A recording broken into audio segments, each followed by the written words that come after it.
Partout au Québec. Partout au Québec.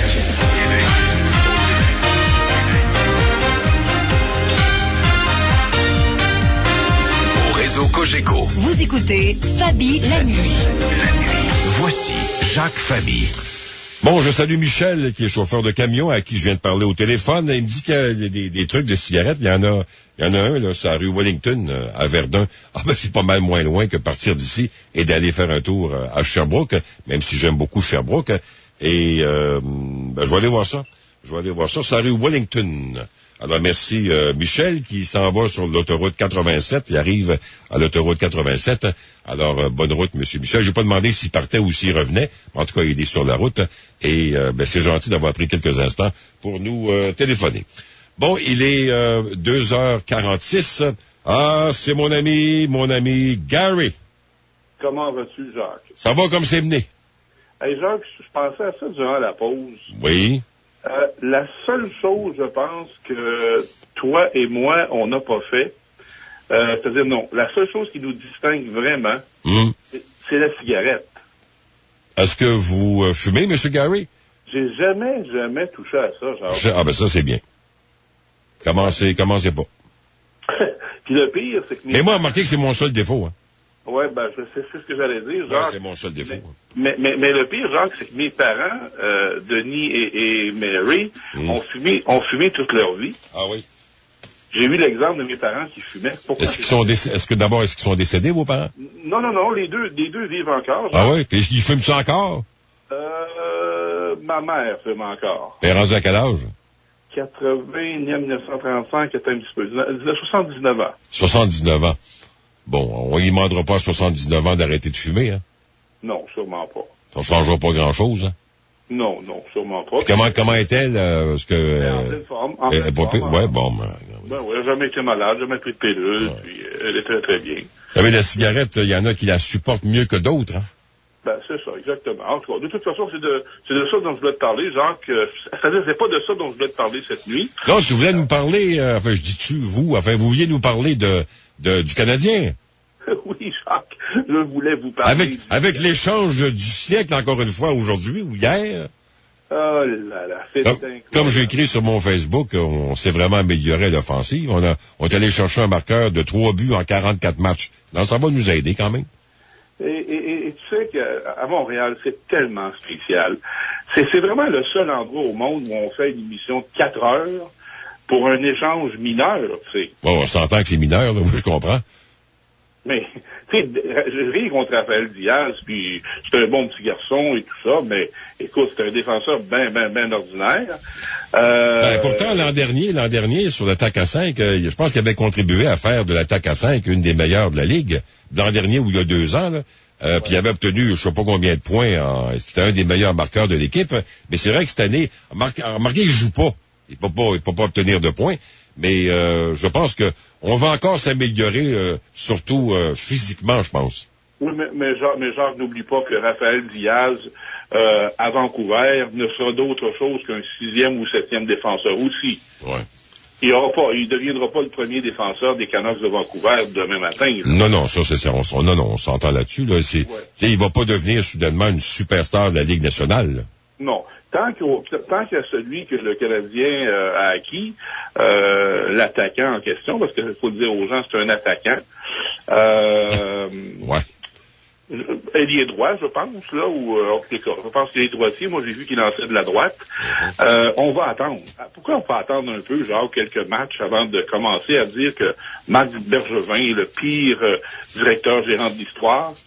Tu sais, il me semble qu'on évite en affaires un peu pour... Tu sais, je comprends, 3 buts seulement, Jacques, mais attendons. Puis d'un coup que c'est la perle rare là, qui nous arrive comme ça. Sans s'y attendre. Non, mais on sait jamais. Non, effectivement, on sait jamais. C'est peut-être un coup fumant. Mais ça fait combien de temps? Il est pas bien vieux, je pense, hein? Il y a quoi? Il y a 24 années. 24 ans, je pense. C'est ça. Alors moi, écoute, là, je donne la chance aux coureurs, mais arrêtons de s'exciter le poil des jambes. C'est un échange très, très mineur. Ouais. Et je pense que si on échangeait, par exemple, Bourque, le beau Bourque, M. Bourque qui fait absolument rien, que moi, en tous les cas, c'est le joueur avec Gianta que je me débarrasserais demain matin. Là, on parlerait d'un échange majeur, tu comprends? Ouais. Quand on parle de joueurs qui gagnent entre 3 et 5 millions, là, dans ce coin-là, là, ça vaut la peine de s'exciter. Mais je pense pas que M. Bergevin va trouver preneur pour M. Bourque ou encore pour M.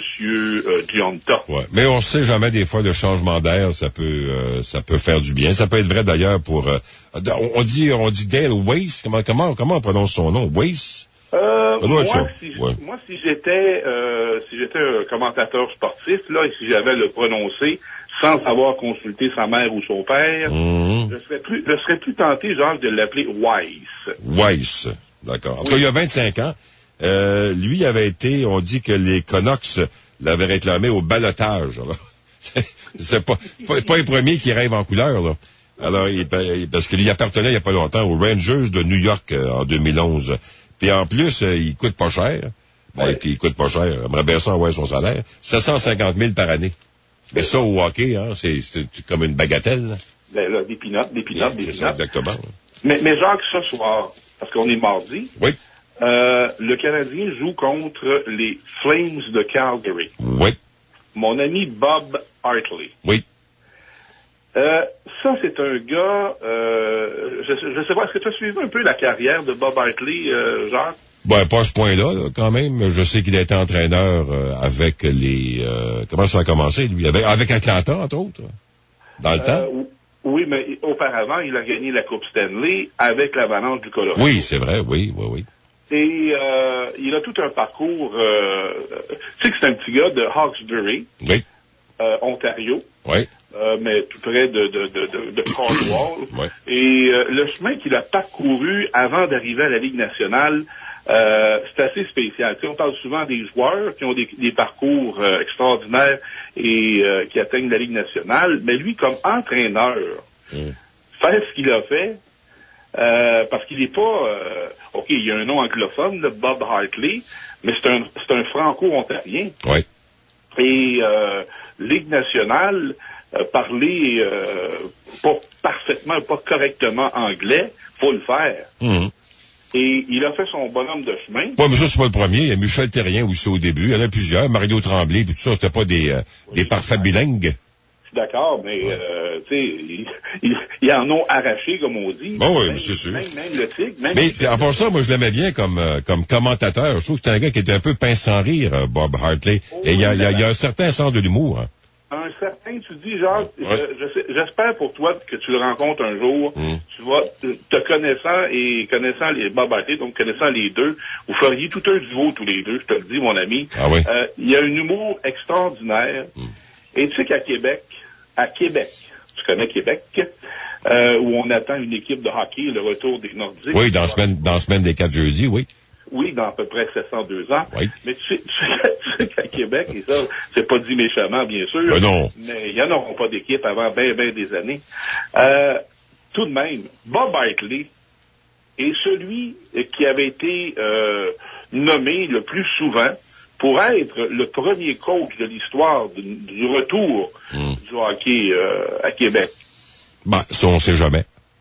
Non, mais il est très, très près, parce que tantôt tu disais que tu as aimé ses commentaires à la télévision et tout ça. Moi, je peux te dire qu'il est très, très près de M. PKP. M. PKP ne lui a peut-être pas fait de promesse formelle, mais si Bob Hartley est disponible la journée que M. PKP aura une équipe de hockey dans la Ligue nationale, je te garantis que Bob Hartley en sera le coach. Ben, on verra ça en temps et lieu, monsieur Gary. Oui, monsieur. Mais il faut d'abord que le Québec...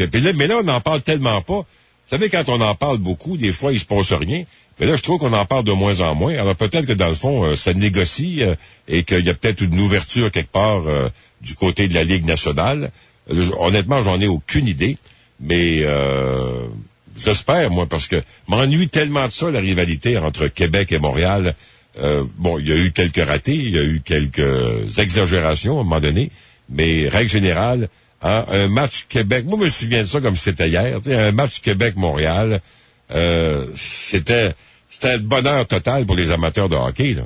Il n'y avait rien pour égaler ça. Exactement. Et tu me parles de ça, là, puis il me vient plein de souvenirs en tête. Tu sais que j'ai eu la chance de travailler pour les Nordiques et d'agir comme annonceur maison. Ah oui? Est-ce que tu as connu Pierre Gingras? Pierre Gingras. Ben, je ne connais pas personnellement, là, mais... Pierre était l'annonceur maison à la toute fin. Oui. Et Pierre devait s'absenter de temps en temps pour faire de la télévision. Parce qu'il était... il travaillait au journal et tout ça. Mais il travaillait pour... Il a travaillé à TVA aussi, je pense. C'est ça, TVA Québec, exactement. Et ça c'est arrivé à peu près une dizaine de fois que Pierre Gingras a fait de la télévision et qu'il y avait un match des Nordiques en même temps. Et à ce moment-là, il y avait besoin d'un remplaçant. Un peu comme on remplace de temps en temps Michel Lacroix ici. Ah, mon ami Michel, oui. Le bon vieux Willy. Et M. Gingras, à Québec, avait donc besoin d'un remplaçant et ils ont demandé à celui qui était là à l'époque. J'ai été très chanceux. Moi, j'étais chez les Remparts Juniors. J'étais déjà l'annonceur maison au Colisée des Remparts Juniors. Et j'ai eu l'occasion, Jacques, de réaliser le rêve de ma vie, voir mon nom inscrit sur l'alignement de la Ligue nationale de hockey à 5 reprises. Ah oui? Ouais, j'imagine que c'était un peu... Mais pourquoi on marquait votre nom?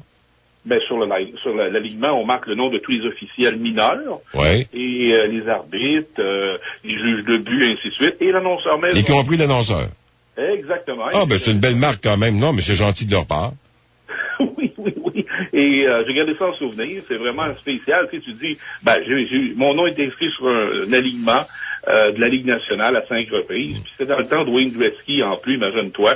Donc, non, j'en garde un souvenir incroyable. Et c'est toute une ville de hockey Québec. Ben, je sais ce que c'est, mais Michel, parce que Michel, c'est un de mes amis. Michel, on se voit régulièrement. Il est venu à la maison il y a pas longtemps. Alors, il aime ça. Je pense qu'il ne payera pas. Il continuera de travailler au Centre Bell. C'est la proximité des joueurs, l'effervescence d'un match. Ça n'a pas de prix, ça. Ça n'a pas de prix, Jacques. Jacques, passe une belle nuit aux auditeurs. Oui, je m'en vais manger mes sandwichs. Mais merci, Gary, d'avoir téléphoné. Ça fait plaisir. Bye bye, merci, à très bientôt.